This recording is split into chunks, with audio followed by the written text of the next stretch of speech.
Peace, Facebook family, what's happening with you? And we're live this time with less technical difficulties. As you see, a little smoother start, although our originality in those technical difficulties at the start is sort of like our trademark, so we might just try to incorporate that. But we got some new things coming for the 2018. We have a new setup that we're working on right now, so stay tuned coming up for that. Details to come, not. We'll just do it when we do it. Yeah, so welcome to another episode of the greatest show ever. Ever. Of course, the ratings haven't quite got picked up to us yet, but that's because they're behind the times. We're ahead of the times. That's why we're this greatest show ever. So we thank you for your participation and being part of our audience. But today's show is an important subject. It's the real reason men do anything. Mm-hmm. Yes. It's the reason we start wars. Yeah.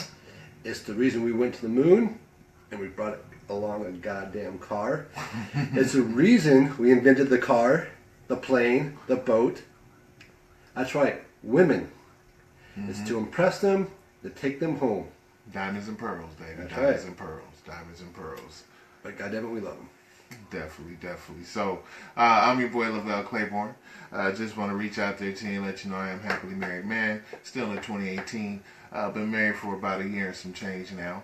So I'd say almost 2 years coming up this September here. So, shout out to my wife Monique Claiborne. Love you, baby. I too am a happily married man to a beautiful woman, Michelle Peavy. Love you. We've been married since 2013. It'll be 5 years this year in November. Cinco. That's right. The big one. And I don't generally believe in soulmates. That's actually her texting me right now. Mm-hmm. What she say? She said, "Okay, cool." Mm-hmm. But what was I saying? I don't generally believe in soulmates, but if I did, she would be the one. Got you all attracted. That's right. Yeah. Well, so when the wife calls, I definitely try to respond when I can. Let's stop a conversation. That's right. Yes, that's they it. will. And a train of thought. They will. Yeah. They will. So today's topic, we would say attraction is the key word. Yep. What attracts us to each other within our own culture? Not him and me, but like women. And even in some of those occasions, we do have those people in our community that do have those relations. And shout out to you. Yep. No disrespect. That's your business. You see. So basically, what attracts us in our own culture or to other cultures? Mm-hmm. Basically, that's today's topic. As we want to talk about is the subject of attraction. Mm-hmm. Well, we mostly worked on the woman's side because that's what we're attracted to. We're attracted to women. Again, no disrespect on either way. That's just the way we roll. Mm-hmm. We will be doing future episodes in regards to gay men and gay women. So stay tuned for that. Shout out. I'm really looking forward and excited on that. Yeah. We're looking for co-host guest stars to be a part of that to do basic Q&A and get to know and understand. So not that there's any misunderstanding, but we just want to do what we do with the show and present with our audience. Right. Just things that come to mind. Right. That's what we talk about, things that come to mind. Right. Some sit down. Men talk about a lot of stuff when they have beers. That's right. Poker night. That's right. Various subjects. Right. Just like ladies sit down, talk about a lot of things over their wine sessions. So, just things come to mind, just topics, That's right.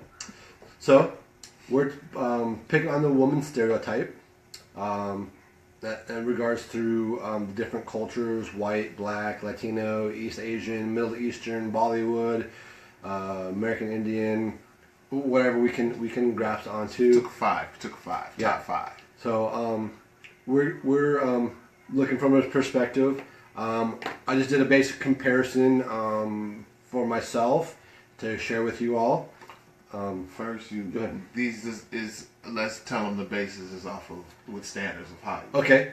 So yeah, go ahead. This of course, this is what we see is on TV is Hollywood standards of how they depict our people, our individuals in today's world. Right. How our stereotypes are depicted on the TV or how we should look like on TV is not necessarily how everyday people look or everyday attractions are look. So, we just took the basically the Hollywood standards of how they try to portray women. Right. And remember, as you said, this is what we're basing on is Hollywood, which is mostly overaged, overweight white males. And True. they may not have started that way, but they built themselves up through the ranks to become that and to set those standards. This has been the standards of Hollywood since eons. You know, MGM was created. You know, Mae Young, Marilyn Monroe, Right. Betty Page, you name it. That's all white male American. Charlie Chaplin. Yeah, Goes back to well, the day. Charlie Chaplin was actually British. Well, But he was a part of American Hollywood. You're correct. Right. You're correct. Right. So that's what we're going to be we're picking on is the white standard. So to start off, just to give you an idea of exactly what we're talking about. Hi, baby. For example, excuse me. We're going to start off black women. Okay. Okay, because it's an easily distinction between black women and white women for some reason. I don't know why. Black and white type thing. It's not all just that. I don't know. I don't know. I did want to point out we did have a scheduled guest co-host with us. Though due to scheduling conflicts and life and stuff gets in the way, she wasn't able to make it to the later show. But we do want to thank Cynthia Brasino Ramirez. So we did have a woman, Latina, that was going to give her point of view as well and give us some side point. Because again, we don't want it to be just a B&W thing, a black and white thing. It's about everything. Right. But because of that, we're now taking it to become a B&W thing because that's what it is. That's what we roll with. That's what we got. We roll with the punches. So, again, back to our subject. So the black women. So I did a basic comparison of Taraji P. Henderson and Kerry Washington. So distinct women. So if you all don't know who that is, so in the black dress, that's Kerry Washington, and in the blue dress, Taraji P. Henderson. Taraji. Thank you. Right. Taraji P. Henderson. So the reason I picked out them two, Kerry Washington, she's very much Hollywood. She's been in several Hollywood movies. She's currently in a great CBS show called Sabotage, right? Is that the one she's in? What's the gossip show? No, it's a. Give me a moment on that. Oh, Sabotage? Yeah, it is Sabotage, right? She's in the other one with the president with sleeping with the president and then sleeping with the dude with the CIA or the other dude and his daddy was running the country in the background, the show is, I know people out there be like, yeah, you know the show, she's in that one show. Scandal, thank you. There you go, Scandal. Yep. So she's currently in Scandal. Sorry, it was a slip of the mind, slip of the tongue. Right. Whereas Taraji, she's been more in like Empire, which is a very black television show with black director, black writers, black crew. There's white people in it and involved. But she was part of Tyler Perry's crew, right? A lot. What, as far as a movie or two? Yeah. As far as because I know he always has like this. Taraji? He always has standard people in his films. I thought she was one of them. I don't remember. I don't know. We have to see if Taraji did do a Tyler Perry film. So we would have to see. But anyways, as we're talking, the basis of is you have two individuals. However, the attractions, as far as their roles and what they're defined for, are definitely separated by the standards of Hollywood and how they want to portray these women or our black women. So with Kerry Washington being more on the white Hollywood side, she's, as you can see in the picture, she's a much more slender, more petite, more glamorized. So she's very glamorous in her look. Whereas Taraji is a bit curvy. She's a little thicker. You can't tell from this picture, but she's got a curvier butt, bigger boobs. That's just more.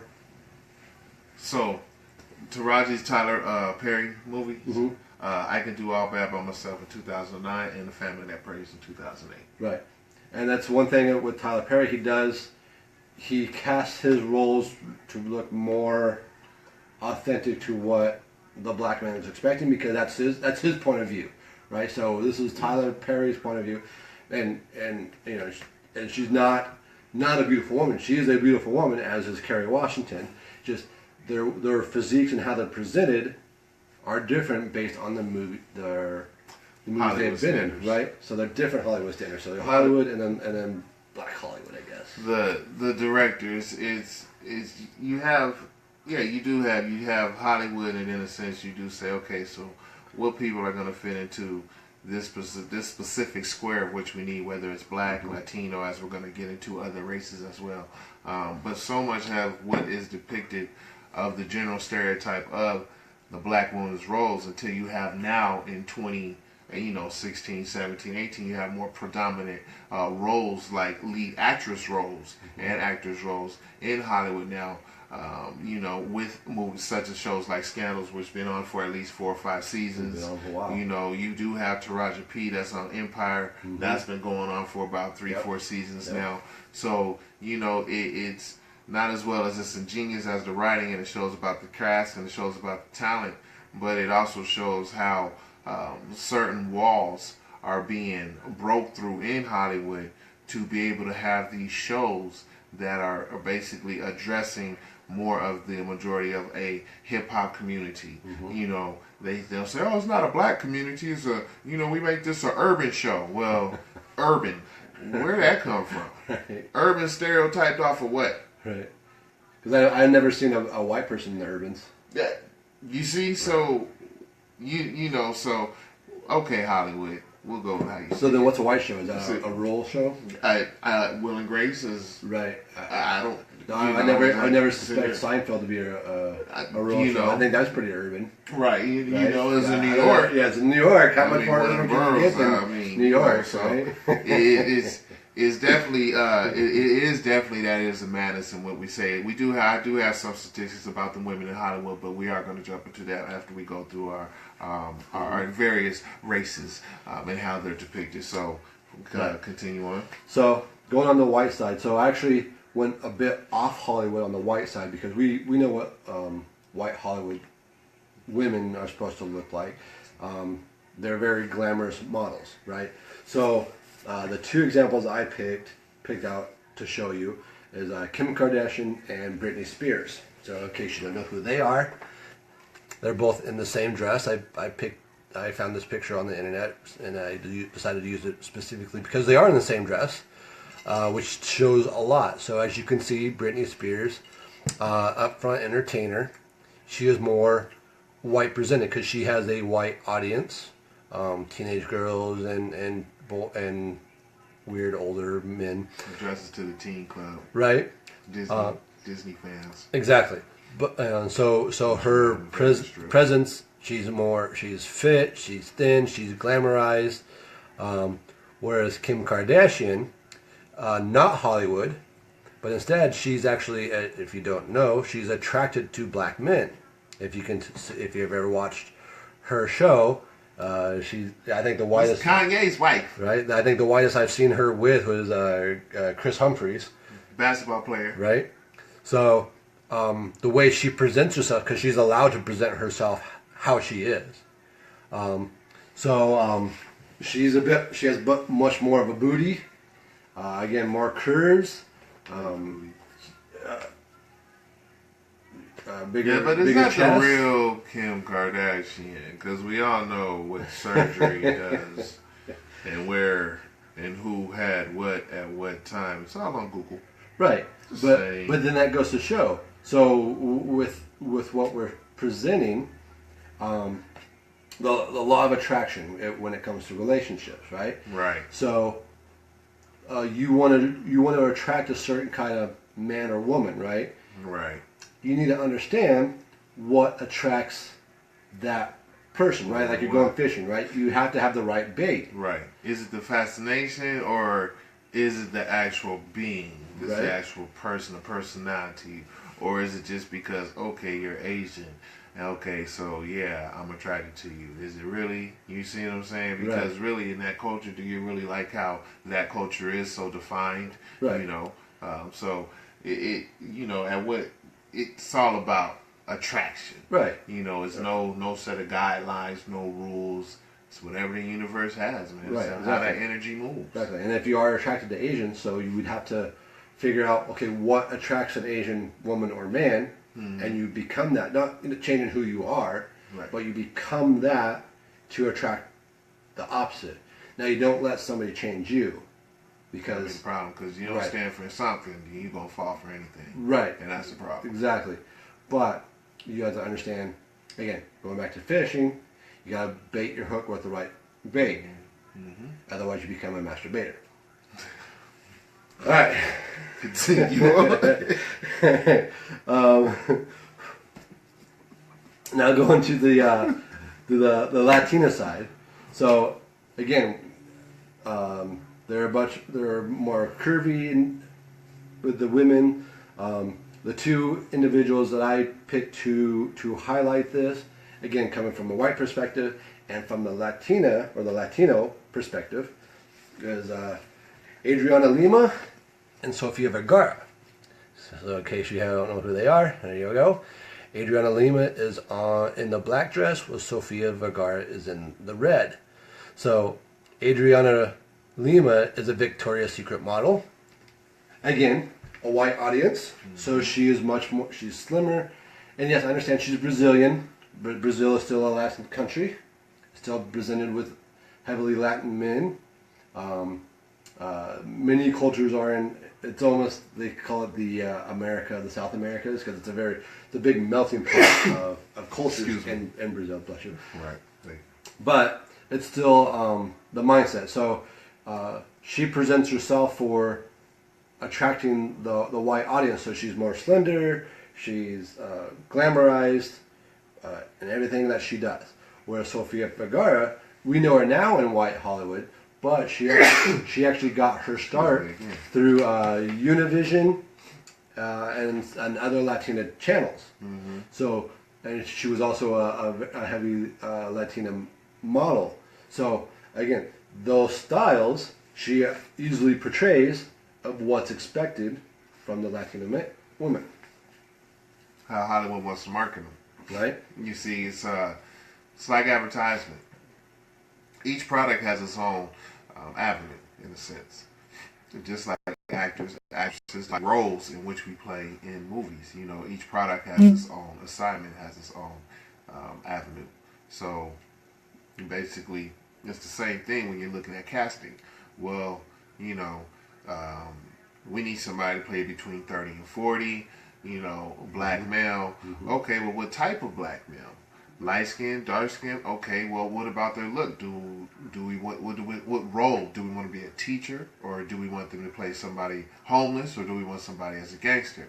Well, you know, there's certain classifications in which you can get that black male or that specific product to play that role.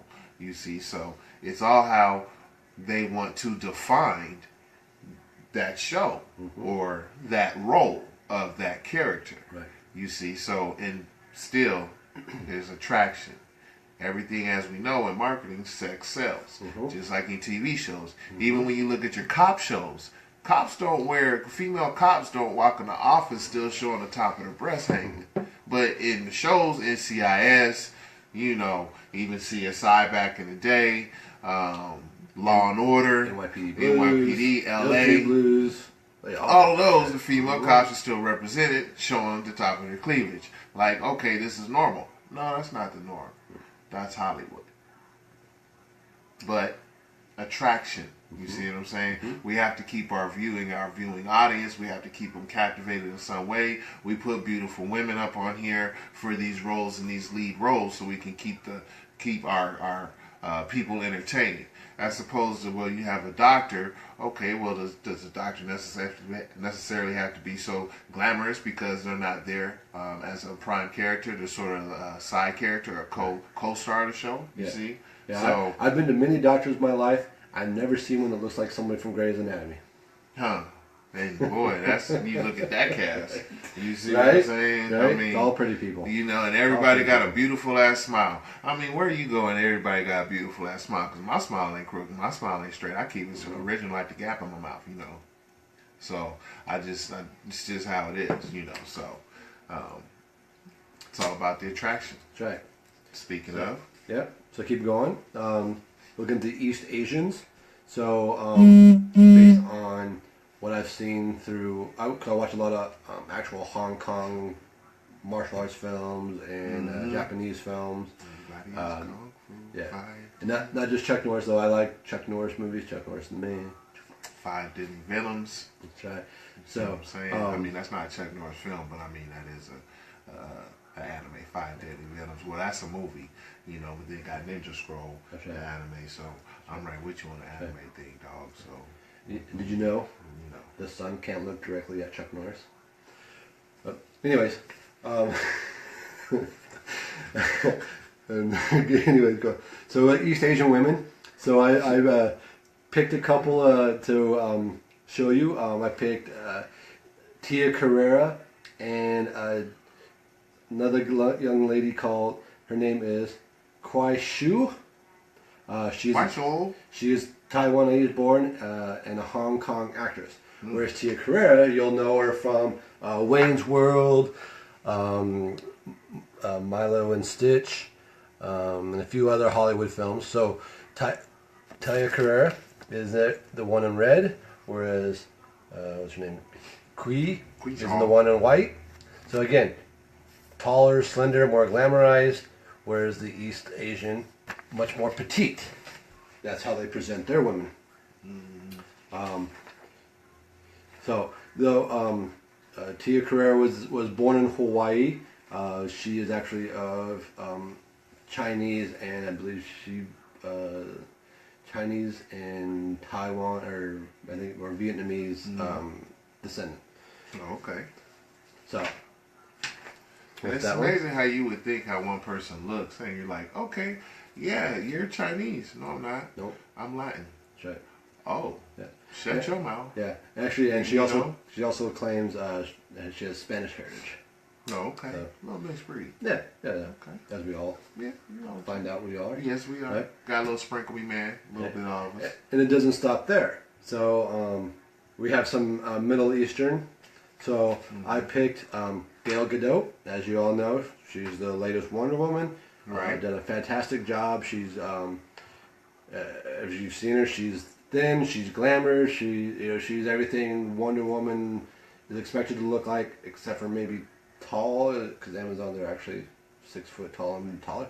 But it's the Hollywood film. So, but she's white hooded. She's actually from Lebanon. No, she's Israeli. She's born in Israel. Okay. So that's why there's a lot of mixed feelings in Palestine with watching the Woman in the Justice League movie because she's Israeli and that's It's how women are supposed to be dressed, 3/4 covered, keeping the body, etc. As far as Hollywood. You're not especially superheroes going to keep a body 3/4 covered, right? Unless they're the ghost, right? And then for the opposing, I picked a Lebanese actress. Her name is Maya Nasri. She's been in many Lebanese films. So let me show you. So Gal Gadot is in the red, whereas Maya is in the yellow. So you can see Gal Gadot is very glamorized, very pretty, soft face. Whereas actually in Maya is much more, you can't see it very clearly with this camera. We will be getting that fixed soon. Our technology is boosting, but we're still working on that. But she's much more smoky, much more exotic look. Which is, if you know, like Aladdin and the Thieves, the 12 Thieves, and Alibaba. If you read those books or watch those movies back in the day, those women were actually expected to be much more smoky and exotic looking. Again, not that Gal Gadot's ugly. She's just she's American pretty. She doesn't have that smoky exotic look.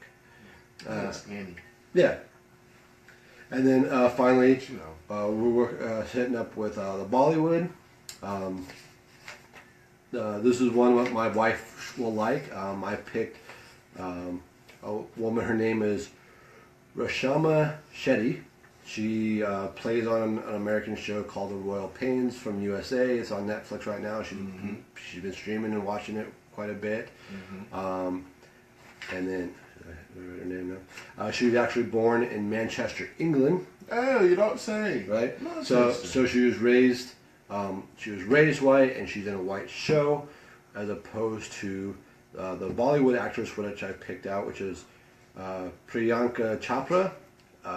Very successful and widely regarded in Bollywood. She was born in India, raised in India, so she's very highly Indian, as you can imagine. So again, this is the pictures. So Rashima is in the white pants with the blue background, whereas Priyanka is in the red background or the orangish background. So again, you can see her. She's much more heavily Indian looks.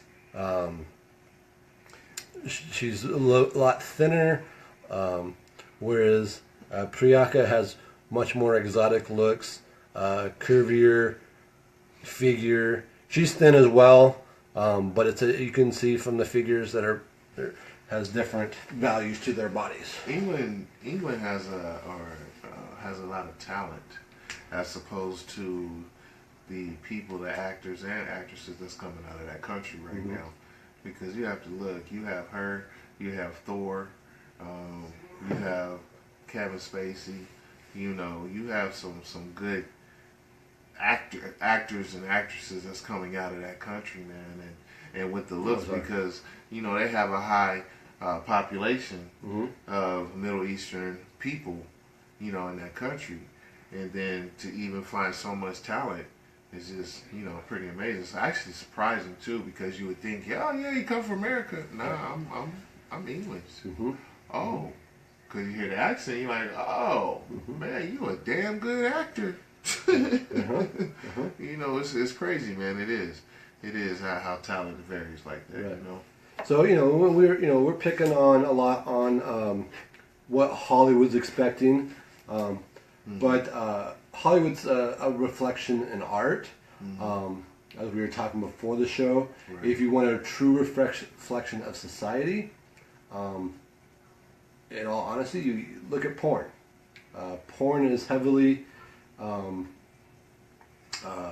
rendered in real world, I guess, so to speak. All over right? the country, right? Right? So Category on category on category on category.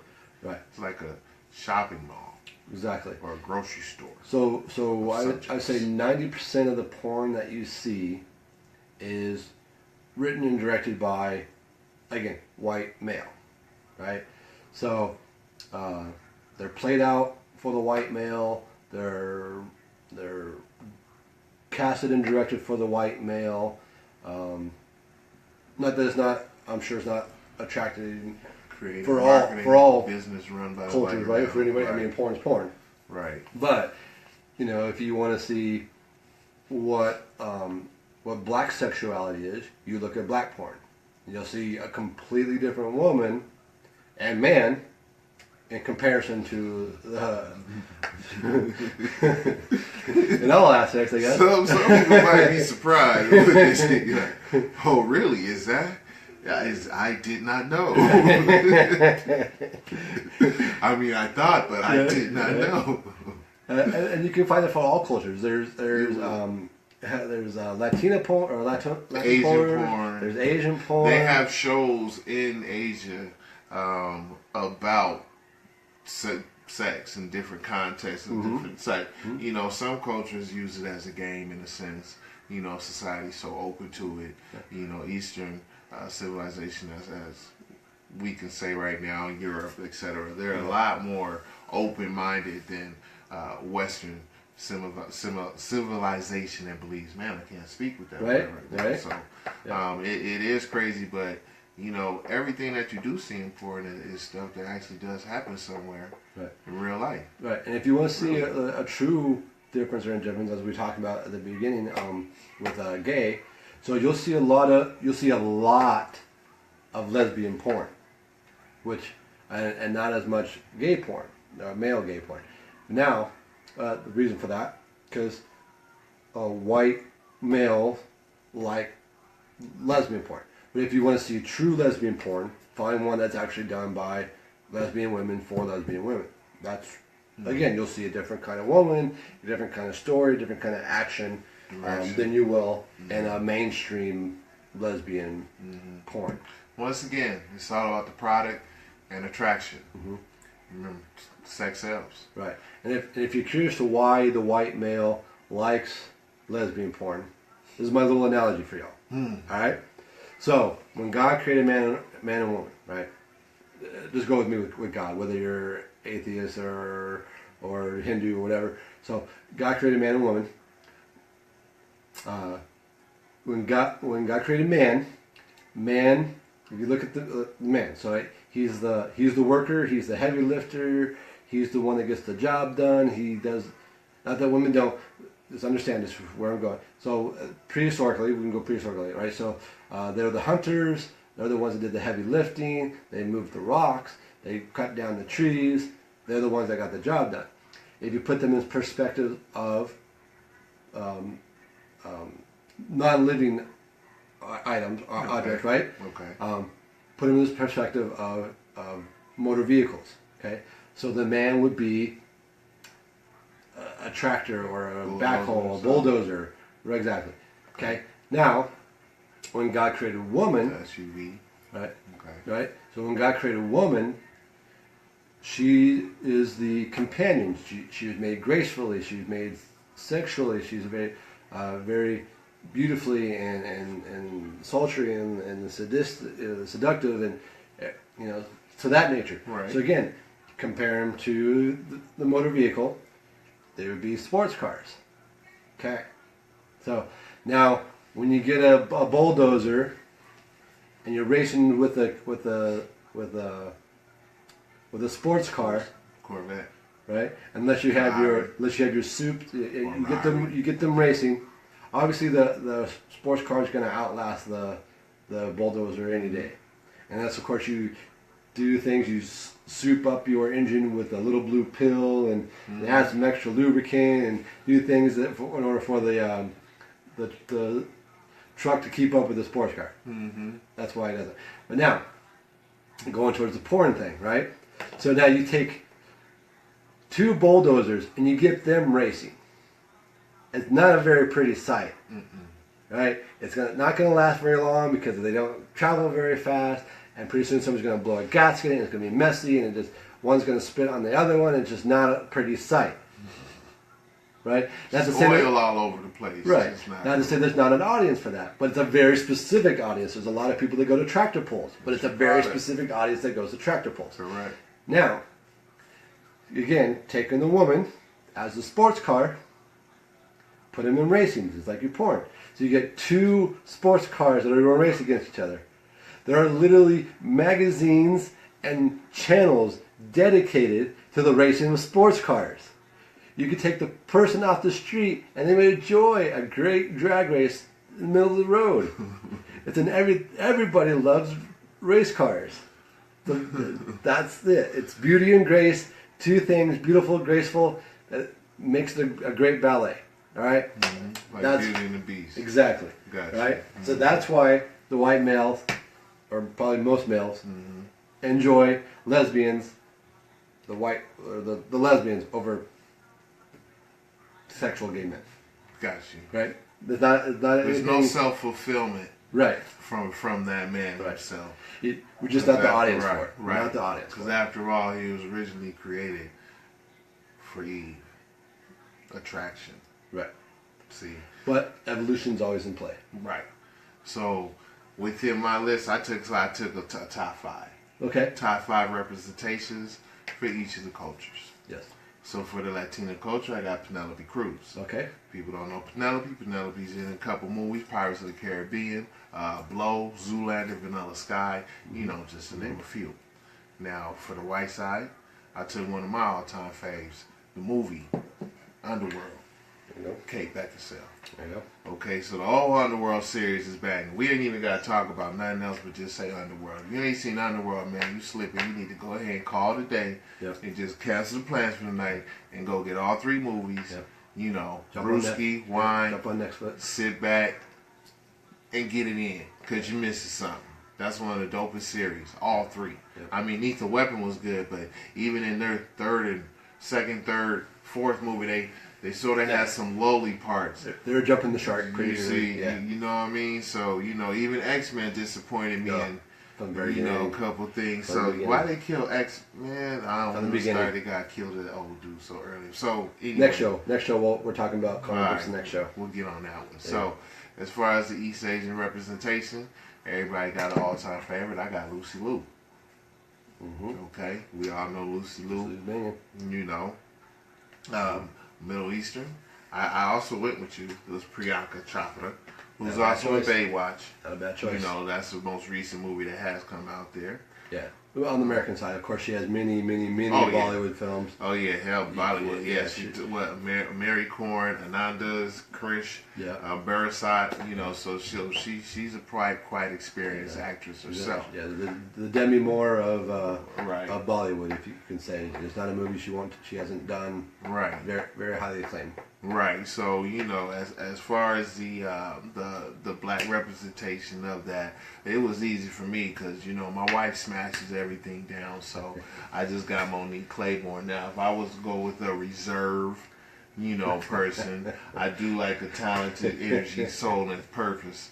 You know, so Jill Scott is nice. Nice. You know what I'm saying? That's a very nice actress. For sure. You know, what I think as far as when I look in that actress is your skill set connected to the role that you're supposed to play, that you've been casted for. You see what I'm saying? Like one of my favorite movies is Hidden Figures, because the way that the cast, the energy of all 3 of them, how they blended together was just magnetic. You see, so a beautiful cast can help a trailing actor or actress in a film, depending on how it's shot, which is the direction, and how good your cast is. You know, so you know I like Cicely Tyson. I like representation of that strong, experienced one that's out there. So you know, it's just that's my top 5 with it right there. So you know. So so what we did with these top 5s is we just kind of picked.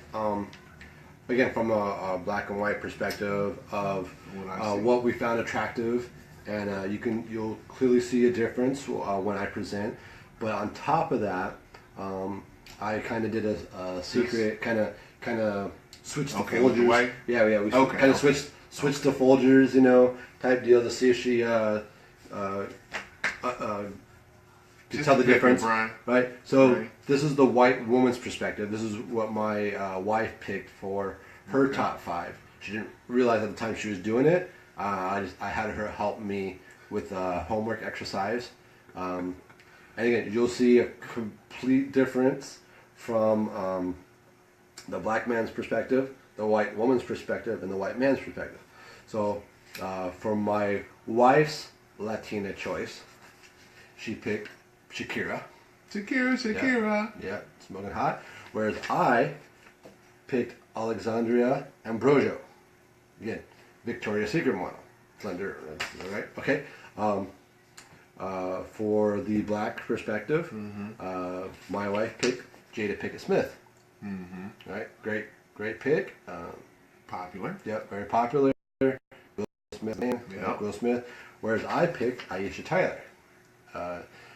She's tall, lanky, beautiful, and has a great sense of humor. Okay. My wife, she with the East Asian, she sided with you. She picked Lucy Liu. Double L. Yep. Whereas I picked Zaya Zhang. If you don't know who that is, she's from Crouching Tiger, Hidden Dragon, and the Geisha movie, right? All right. For I don't want to offend anybody out there. So we had a Middle Eastern / Indian. My wife picked Middle Eastern, which again I know there's a difference, but we put it in one category to try to expand the category. Right. Remember, we're not PC correct. Right. So my wife picked Liam Lubani. She was in a great movie called Rock the Casbah with Bill Murray. She has a beautiful voice. She played the movie's relatively true story about another woman in a Muslim country who gets on a American Idol type movie. Women aren't allowed to be portrayed on film there or on broadcast on TV.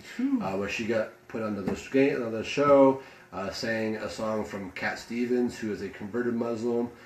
From a different Muslim religion than even her, so it's outlawed. There's a lot of things to it. So it's a great film if you want to see it. Whereas I picked a Bollywood actress. I picked her.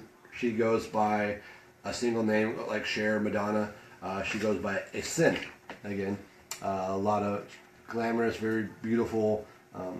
Again, white male perspective, right? Then our final pick was Native American, and I say this is my final pick because I didn't need to pick white because my white pick is heads and tails, bar none. My wife, Michelle Peavy, I love you, you're the best. Couldn't ask for anything better. Finally, we did pick Native American. I wanted to make sure we represented the Native Americans because we were talking Indians, dots not feathers, so I want to make sure the feathers were represented with the Native Americans. My wife picked Julia Jones. JJ. Yep. She's been in a lot of great films, a lot of great TV series lately. Where I picked, excuse me on this one, this is a very Native American name, which is ironic because she was born in Germany.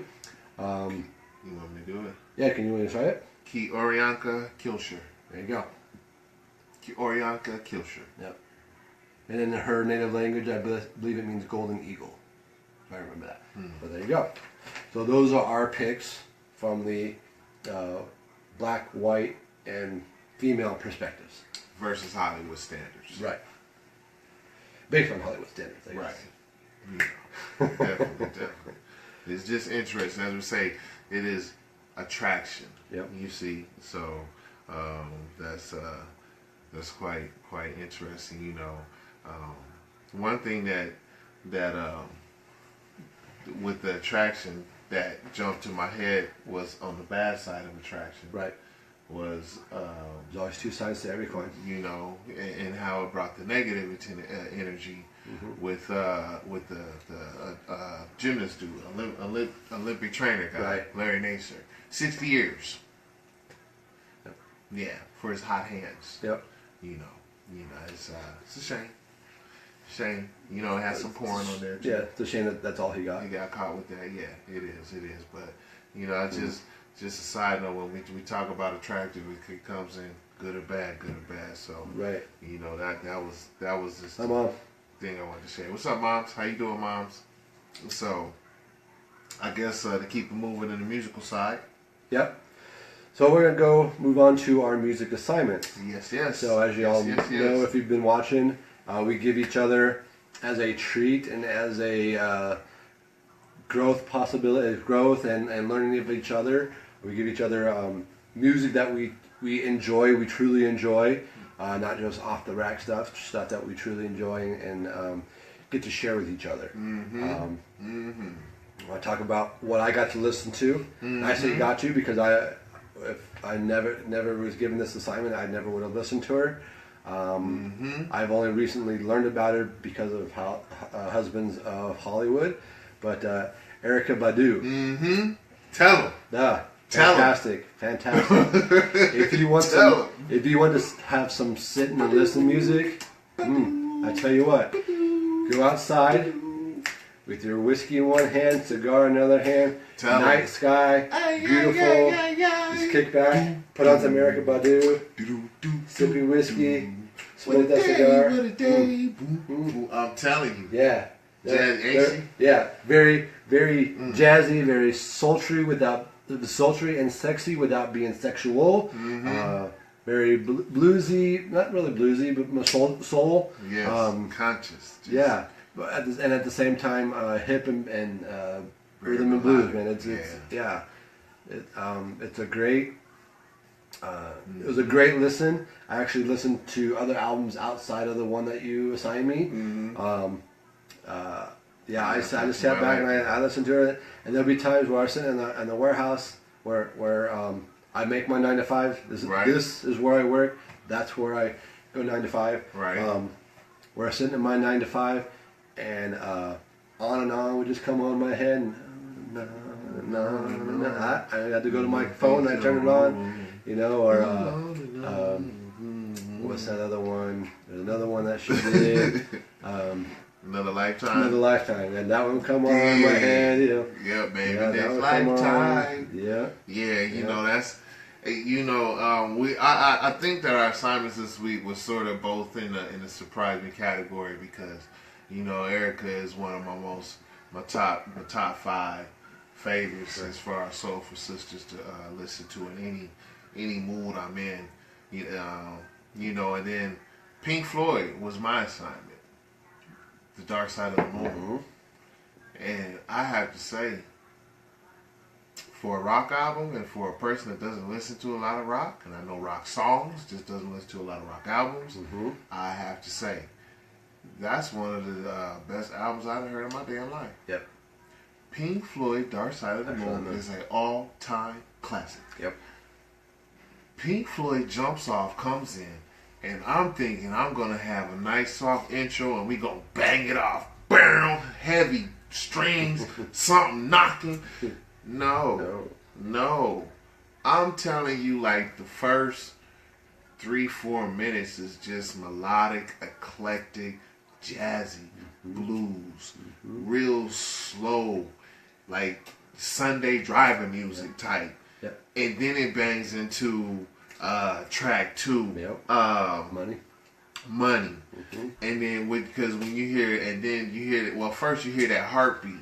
Now when you hear the heartbeat in the beginning of the whole song, the album, you like, okay, heartbeat, we about to, okay, it's about to go, heartbeat gonna go faster. Nah, man, it went to a heartbeat, to some instrumentation, and to some melodic chorus. I mean, groovy, man. I had to sit back and say, for this album to incorporate jazz, blues, rock, classical. I mean, Money was a dope song, Time is a dope song, and You and Me is a dope song. Them is all 3 just top great classics, dog. I have to say. Would you know that album? Those are the only 3. Those 3 songs are the only singles on that whole album. Really? Yeah. Pink Floyd is one of the few bands outside of like the cheap. They don't put out greatest hits albums. Right. Because you have to listen to their album from front to end. Yeah. It's just the way their music works. Yeah. To pull those out individually. Right. Great songs they are. Right. They work so much better as the whole album. Right, but the transitions that you got going, I mean, it's just like an Outkast album. You see, when you listen to Outkast, AT-Aliens for one, I mean, the transitions that they have going in is so melodic. And I got the same resemblance when I was listening to Pink Floyd. I was just like, this a rock? This Pink Floyd? Wait a minute, Pink Floyd? I thought this cat was supposed to be rock. Like, let's bang out. Man, this Pink Floyd joint Tales from a Dark Side, or Dark Side of the Moon, not the Transformers movie, but Dark Side of the Moon, that Pink Floyd, I had to say, I was very, very impressed. And I opened myself up to something with that. So I'm actually going to, look at some more. For sure. You know what I'm saying? Because I'm still bumping that right now. So. Nice. Great album. If you haven't, for real. If you have not, some Jimi Hendrix right there. Right. If you haven't not heard Dark Side of the Moon, you'll definitely want to check it out. Right. Again, it's listening music. Right. Okay. Yeah. So for this week, yep. I present to you, so I'm going back, swinging back to the countryside. Okay. One of my all-time favorite country ladies. Her name's Kathy Mattea. All right. This is actually my favorite album of hers. It's called Time Passes By. She is not a traditional country artist. She is and she isn't. You've heard the song 18 Wheels and a Dozen Roses. It's probably her biggest hit. Maybe, maybe not. It's not on this album. This is... half of this album was actually recorded in Nashville, and the other half was recorded in Scotland. Because country music, as when we discussed with the N-word episode, a lot of terms, hillbilly, redneck, gringo, all those things had Scottish connection. So does country music. Country music is an extension of Scottish folk music. So there's a few songs in here that you'll hear that have Scottish instruments and has Scottish influence to it. Okay. So she's, this was produced by Alan Reynolds, which is he did produced a lot of Garth Brooks albums, but also Dougie MacLean, who's Dougie MacLean, Kathy Mattea, and John Vesner, which is John Vesner is her husband. Those producers, those are the songs that are actually done in Scotland. Dougie MacLean is actually a huge Scottish producer, Scottish singer-songwriter, producer. So any place you see their names, like Ready for the Storm, probably one of my favorite songs on the album. You'll get a rich history. It's country folk. It's very folky, but it's beautiful music. There's a lot of romantic songs, so if you want to sit and listen to it with your wife, hopefully she'll like it. It's a lot of romantic songs to it. I hope you should enjoy that one. You didn't game me. Okay, man. There's even a rendition of From the I Distance. I wouldn't even pull this out shit in the jukebox. Yeah, So for sure. You see the look. Okay. So From the Distance is probably one of the most highly recorded songs of all time. If you can see, I just pulled it up on my Amazon. This is the number of people who recorded the song From a Distance. Kathy Mattea. Yeah. Huh? So her rendition is probably one of the best renditions of From a Distance that I've heard. The Scottish bagpipes in it, you'll love it. Okay. All right. So my assignment for you is Tribe Called Quest Low End Theory. All-time hip-hop classic. Nice. So it was produced by Tribe Called Quest. When? 1991. All right, that's gonna first. It's gonna come in a two-part series. The second one's gonna go to 92, the 93 album, which is Midnight Marauders. But first, we're gonna break you down with the low end theory. Get into some ching ching ching ching ching ching ching ching ching ching ching ching ching ching ching ching doom doom. Relax your mind. Yeah. We're gonna go down with some of that. So that's how we rolling with some ching ching ching ching ching ching ching. See, got me a little Tribe Called Quest mode melody now. That's some ride music, I'm telling you. So a little bit of that, but. As we're going on, so as you know how we like to do, after our music, we always like to talk about our second favorite thing is sport. Well, our first favorite thing is sports. I would say music. Second favorite thing. Wife's the first favorite. Sports, and then that's true. Yeah, that's true. So we go with our second favorite thing. This is our sports. So as you know, we're working on our fantasy team. Yep. So we've already done our defense. So we are going with our offense. Are we going? What's this? Oh, quarterbacks, receivers. No quarterbacks. Okay. Quarterbacks will be last with the offensive line as they should be. Okay. This is essentially the receiving core. Okay. Right. Wide receivers, tight ends, and our half and fullbacks. Okay. Yeah. All right. Right. So what I have for my AFC. Okay. I have Almighty Hall of Famer Tim Brown. Very nice. Marvin Harrison. Yes. Andre Reed. Of course. Shannon Sharp. Very nice. Terrell Davis. Very good. Jim Brown. Let's just say I think all of those are Hall of Famers if I'm correct, right? Marvin is Shannon. I think Terrell is up this year. He's either up for this year or next year. Oh no, I think he is up for Hall of Fame this year. Yeah. He is a Hall of Fame inductee. Yep. All right. Yep. So that's what I have for my AFC so far. All right. My AFC, I'm going to pick one that you picked. Wide receiver. Okay. 10th in career reception with 951 yards. 951 catches. Mm-hmm. At the time of his retirement, it was number 2. And of course, this was the time when the rules weren't as offensively friendly as they are now. So that's why receiving's big now, because anybody can catch a ball because they're allowed to. But my pick, Mr. Andre Reed. Hey, Buffalo Bills, right there. Oh, great. One-on-one solo, man. He'll catch you anytime. That's right. Number 2, I'm picking Super Bowl champion. The fastest player to reach 500 receptions. He did it in 80 games. Still the fastest so far. Mm-hmm. He should have been 1B on the Cardinals, but the Cardinals just don't know how to keep personnel. I don't know why. But he's done great with the teams he went on. So Mr. Anquan Bolden with the Baltimore Ravens is where I picked. He was trying to come back into the league this year. Was he? He signed his paperwork, trying to reinstate to the Still NFL. great hands. Still great hands. I like. Mm-hmm. I've always liked Anquan from the very beginning. Mm-hmm. My number 3, the Hines Ward rule was designed because of him. Bow! Yeah, that's the defensive. You can't blindside blocks. You know, blindside blocks. Blindside snot out of you. Yeah.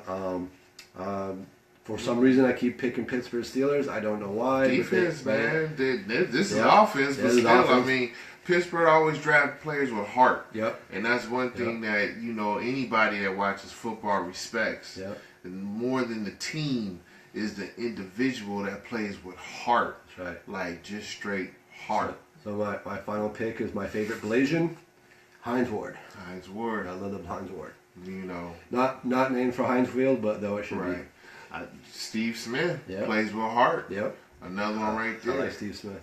Straight up. He was one I was balancing between Steve Smith and I mean, you got these dudes go out and they take the double team. They take the top dude that's blocking. They go from slot. They go from outside. Yep. And they facing the top dog day in, day out, every week. I mean, man, you got to give it up for heart. And that's an example that you want to, you want to represent within yourself. You want one of those principles of heart.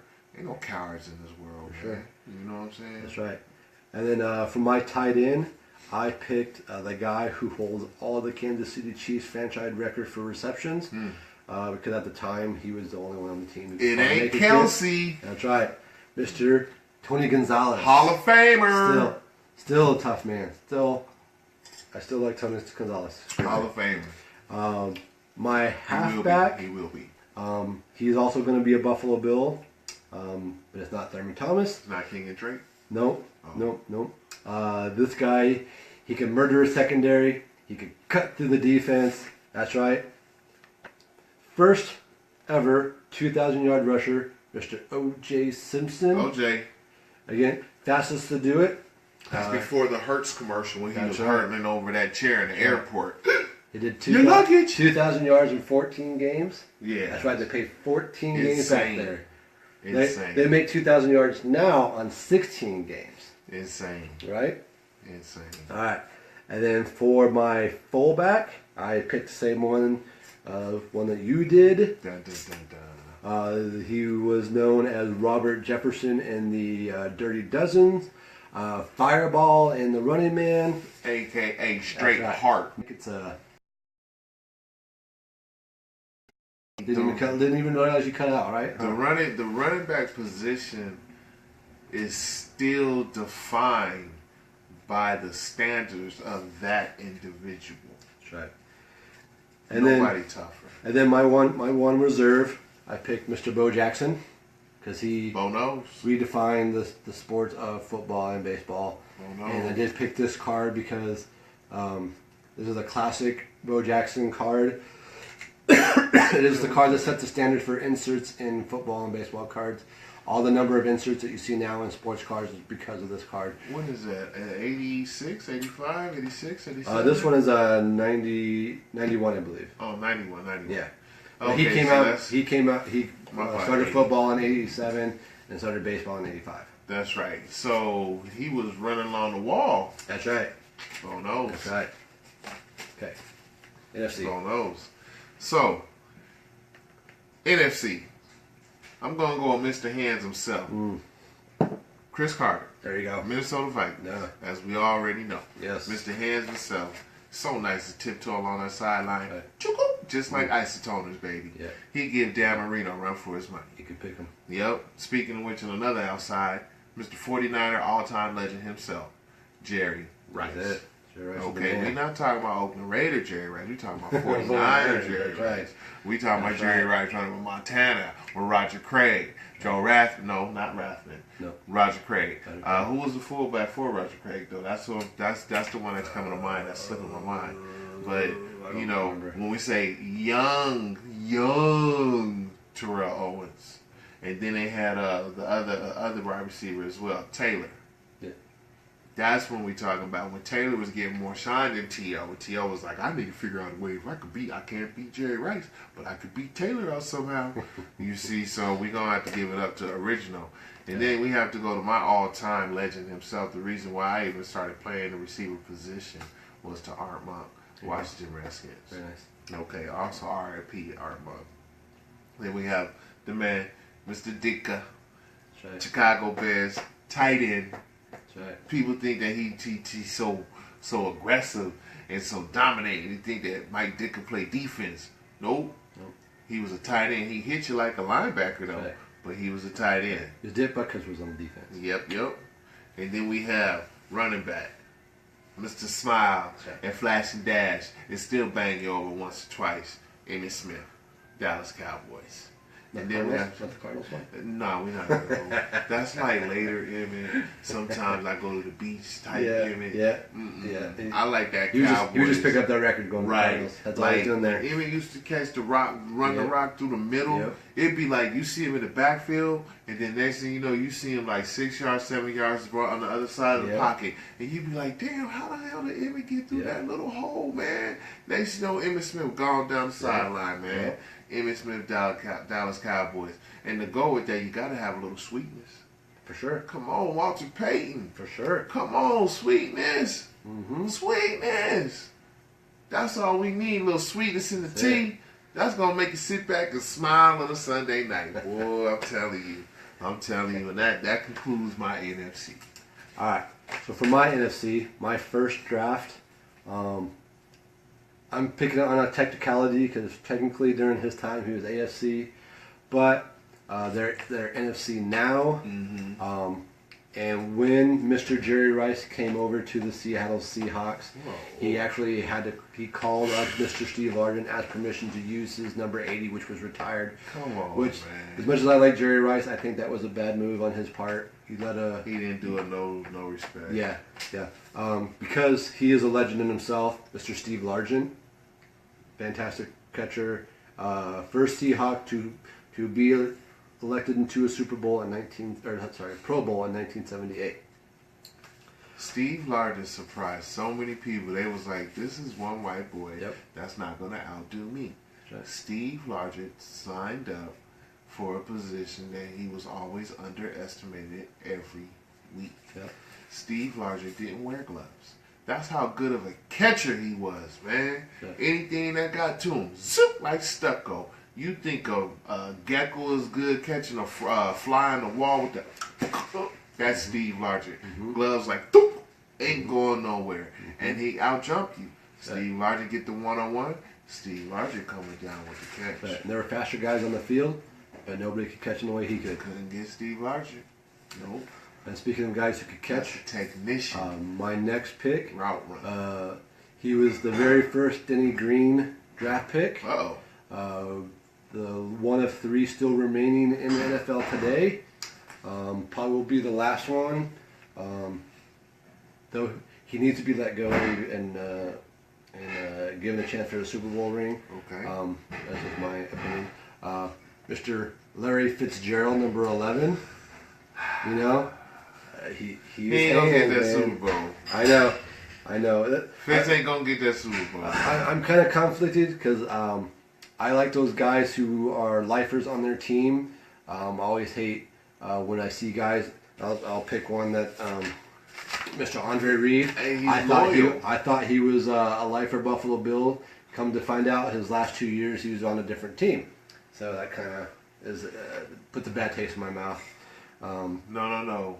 4 times to the Super Bowl and not winning puts a bad taste. Well, that too.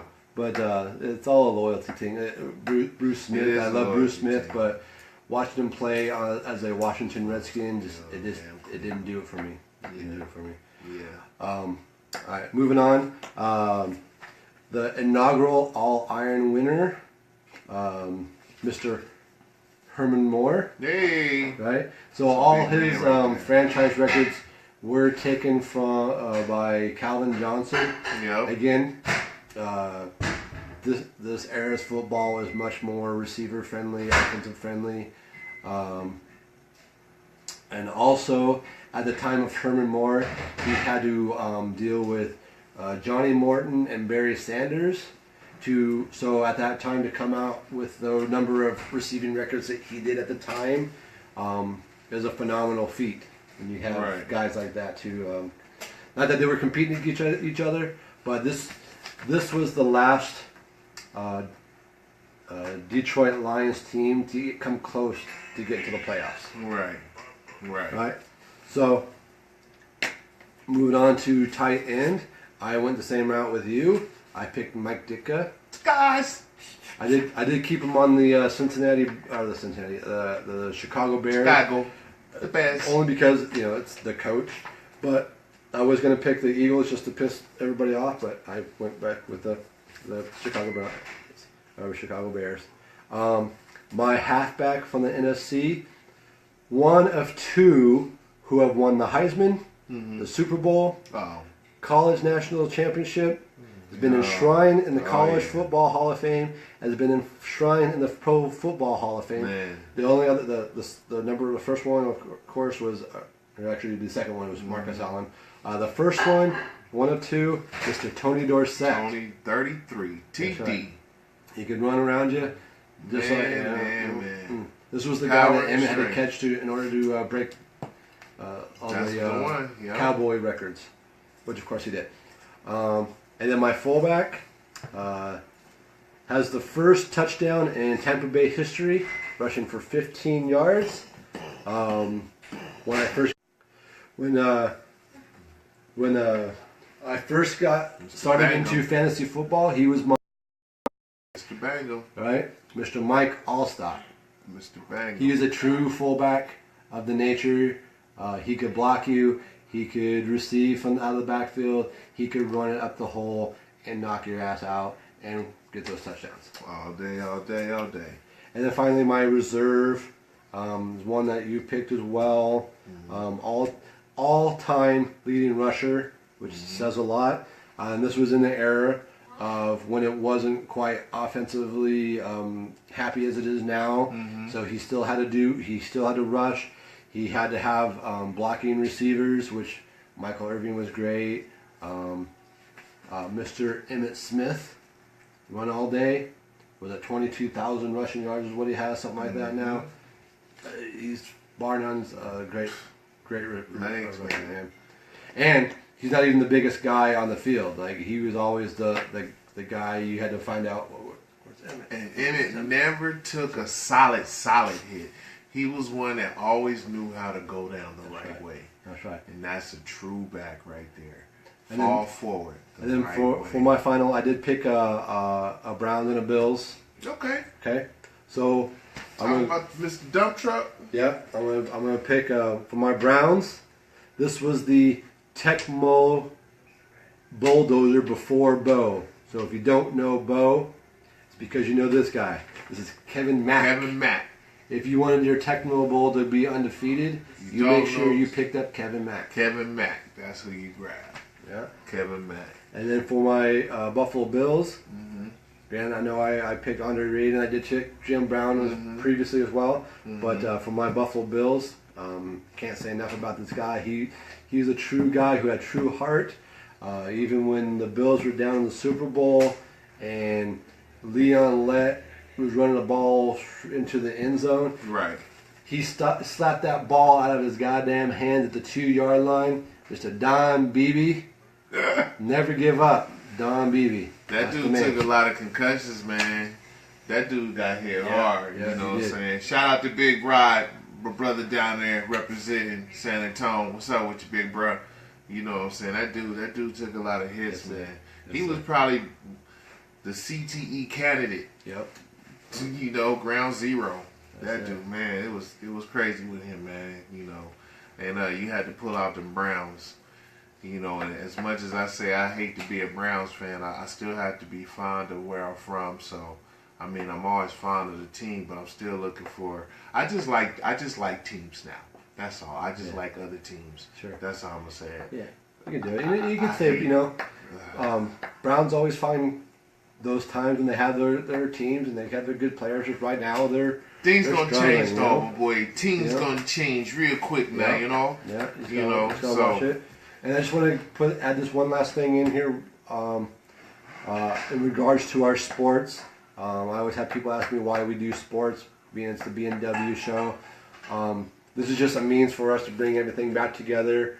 You know, this show probably wasn't too hard because we were talking about women, and it wasn't too divisive because, you know, women are great. Right. But in other shows, when we might have opportunities where we're going to be a bit divisive and you know, not necessarily be at each other, but we'll have indifferences amongst the conversation and stuff. So this is just a way to bring us back together. Sports is just one of those. Medium.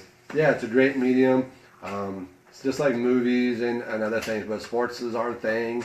It's fun to talk about. We're talking about football now because it's coming up on Super Bowl. When that changes, we'll probably migrate to basketball, do some baseball. I'm not sure on hockey. Playoffs? Stanley Cup's playoffs? Yeah, Winnipeg coming through, dog. Yeah. They representing this shit. They ain't gonna be back in Boston. Yeah. No. Yeah. No, they're not gonna be back in Boston or Detroit. Yeah, and maybe coming around April, we'll talk with WrestleMania coming up. We'll talk some wrestling. Some wrestling or wrestling? Wrestling, baby. You know, best. Potato, tomato. You know, I'm all about the chair shots. Well, chair shots and low blows. That's right. You know, so we gotta finish it off with the new segment. Yep. That I calls the I Hate segment of the 2018. So I'm just gonna leave one little tidbit because you know last show I had a couple I hates. That was just to go ahead and get you started. Yeah. But I'm gonna still leave you with a tidbit just like I do with my alkaline foods and everything. By the way, I hope everybody's been up on your greens, kale or spinach, man. Either or, gotta have them greens though. It's good for all your innards. That's all I'm going to say. Stay up on your raw, unfiltered, organic apple cider vinegar as well. 2 teaspoons every day. Get it. You won't get sick. So, I'm sitting over here going to work, man. Well, I just say I am working. Right. Okay, so I'm doing my work. I work, you know, not everybody knows. They don't need to know. But I'll tell you this part about my job is I work outside. I work on new homes, all right? So, I'm going over here to a spot. I notice, you know, we're running in, it's about 100 cars in this one lane. Now, when you see, like, anytime you see more than 15 cars in one lane, you're like, oh, shit, it's a traffic delay. Okay, is there an accident? Which, by the way, I seen an accident happen right in front of me. That's another thing I'm going to tell you about, too.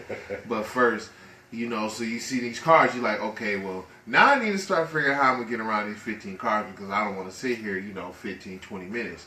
So I'm sitting here, and it's about 25 cars sitting in this going up to this intersection.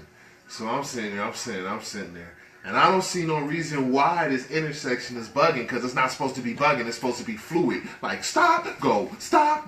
You know, it's not even a busy part of town because you know I take the outskirts. I don't like to go in the streets. I take the outskirts, you know, because Phoenix you can do that around here. So you know, the grid mark. Yep.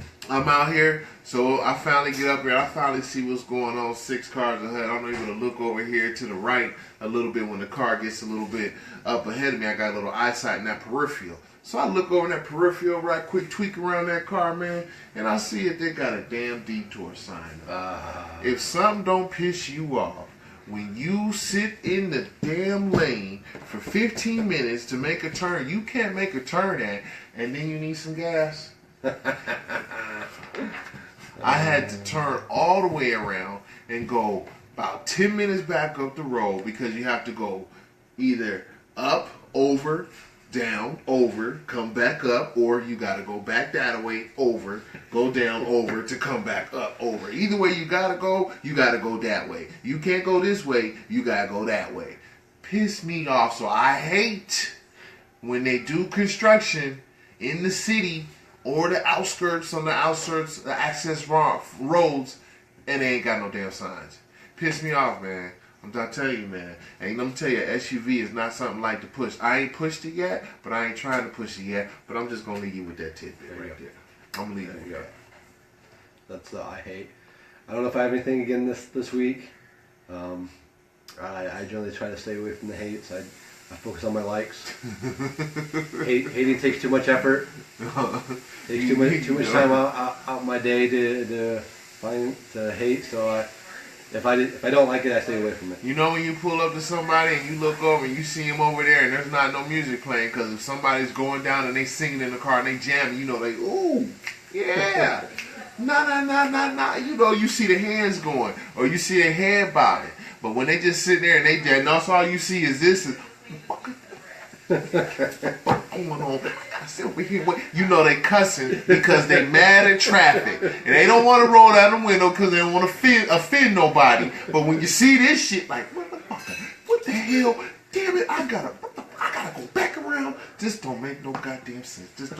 That's somebody that's mad at traffic. That's the clue to when they hate something. Then you just beep at them. I hate that too, bro. That's what I'm saying. I hate. You know what I'm saying? That's it. I'm done. I'm hating. All right. All right. So yes, now's the time we say our thank yous. Thank you all for watching. I do want to shoot a special shout out to my mother-in-law. She does metal collectibles.